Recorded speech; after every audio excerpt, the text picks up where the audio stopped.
Halo, selamat malam teman-teman sekalian, sahabat Dima Hendrik, gimana kabar? Tadi saya mengupload video ya sekitar sore-sorean lah ya tentang berita yang menyenangkan bagi teman-teman yang mining di P-Network ya tentunya. Lalu ada beberapa komen, bukan beberapa sih, ada menuai banyak komentar sekitar kurang lebih seratusan komentar ya.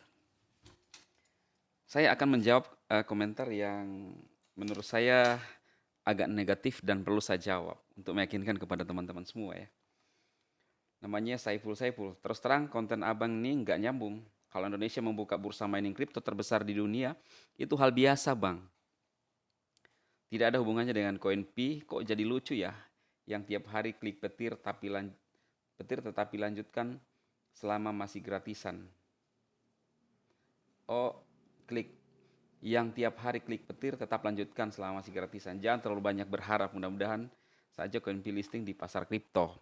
Ya, nah, kalau dibilang apa hubungannya ya, artinya ini kabar gembira buat eh, negara kita bisa menerima kripto. Ya kan, itu yang pertama. Kemudian ketika ini benar-benar terjadi, maka koin-koin yang dari luar pun itu bisa dengan bebas kita untuk melakukan swap atau bisa melakukan perdagangan, ya kan? Nah, lalu kemudian eh,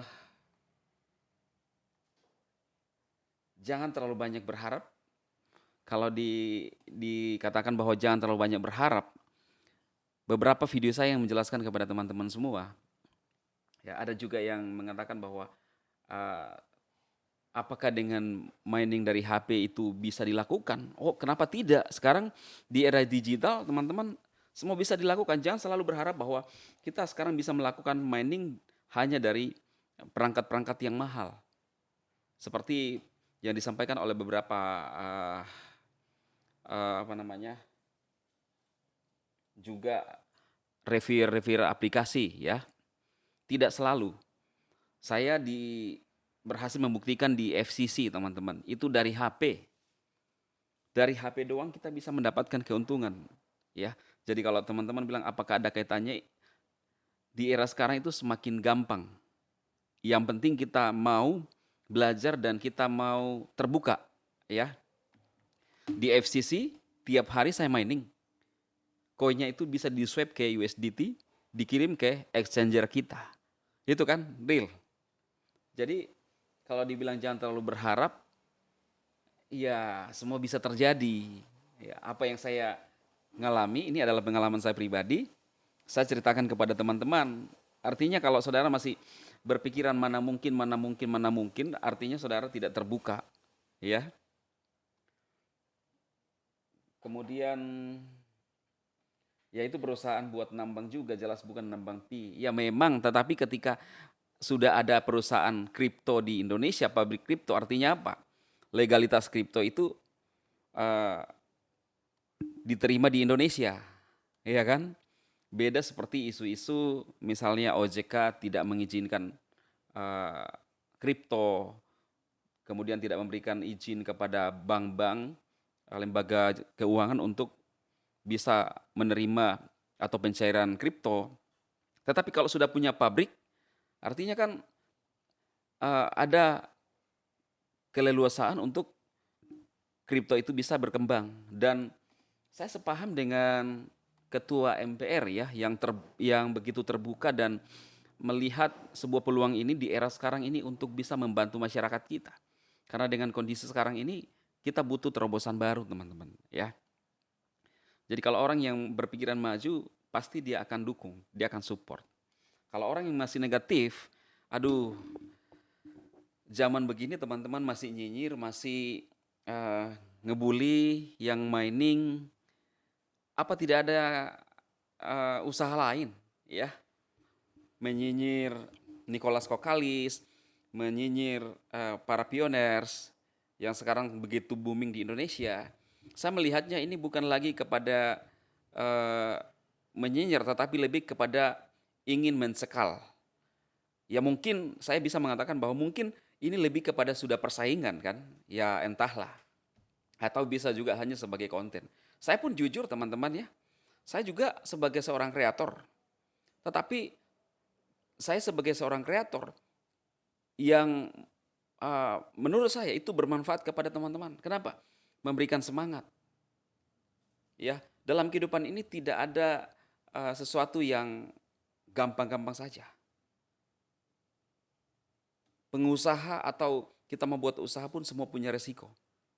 Kalau kita takut risiko, kalau kita takut gagal, kita tidak akan pernah maju dalam hidup ini, teman-teman. Ya kan? Dulu ketika saya ingin memulai untuk berkarya di era digital, di YouTube, ya, ada yang cekal. Apakah saya ikuti? Tidak. Karena yang menentukan hidup kita itu adalah diri kita sendiri.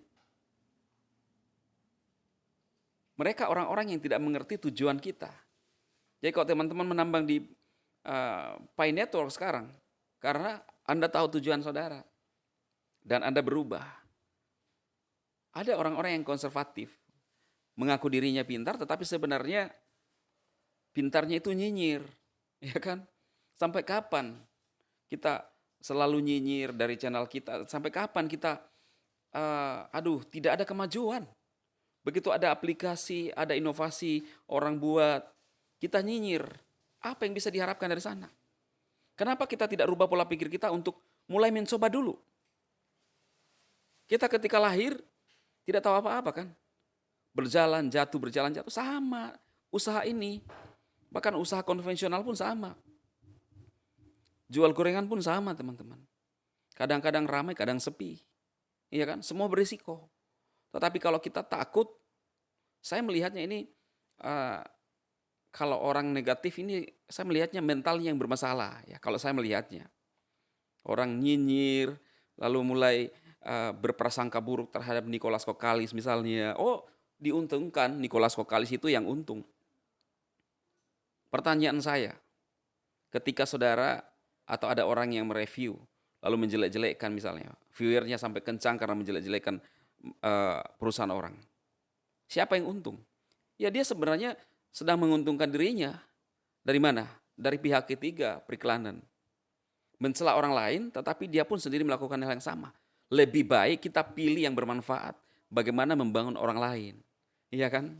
Nah, jadi itu tanggapan-tanggapan komentar dari teman-teman, dan saya berterima kasih bagi pioners-pioners yang mendukung channel ini.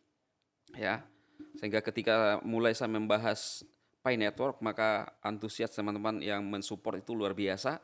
Terima kasih, dan saya akan tetap mensupport teman-teman semua.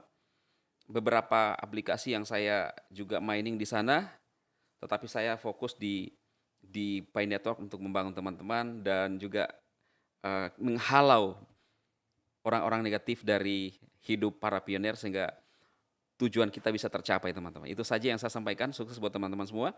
Jangan lupa subscribe, dukung channel ini, dan share, memberikan semangat bagi teman-teman. Salam satu hati bagi pionir-pionir seluruh Indonesia. Bahkan yang membuat saya semakin terpukau teman-teman, itu adalah beberapa negara ya, termasuk di Cina yang juga antusias, yang menyambut sebuah aplikasi perubahan yang luar biasa ini ya.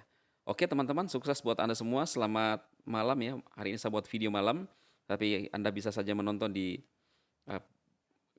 waktu yang berbeda ya. Jadi manusia itu semakin canggih teman-teman. Di live saya, di channel rohani saya sering mengatakan bahwa manusia ini seperti terkesan sudah maha hadir teman-teman ya. Itulah kecanggihan era digital. Loh, kok Bang Demba ngomong gitu? Ya sebentar saya tidur jam 12, tapi di analitik YouTube saya dan beberapa channel saya itu berjalan terus grafiknya. Jadi tidak ada satu jam pun yang kosong untuk orang lihat. Artinya apa? Saya tidur tapi teman-teman masih lihat saya, beberapa gaya saya di beberapa channel itu berbicara. Inilah kekuatan era digital yang harus kita pahami. Bagi orang yang konservatif, tidak mengerti karena memang tidak mau membuka hati. Kerjaan mereka hanya satu aja, mencelah. Membuat orang takut, membuat orang negatif. Tapi bagi saya, teman-teman, saya telah berhasil membuktikan apa yang saya lakukan di media sosial. Kitalah yang menentukan tujuan kita, bukan orang lain. Jangan pernah dengarkan kata penyinyir, Anda gagal itu biasa, kita gagal itu biasa, ya.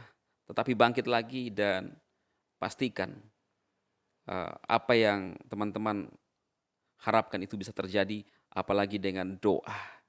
Oke, saya Dema memberkati Anda semua dan sukses.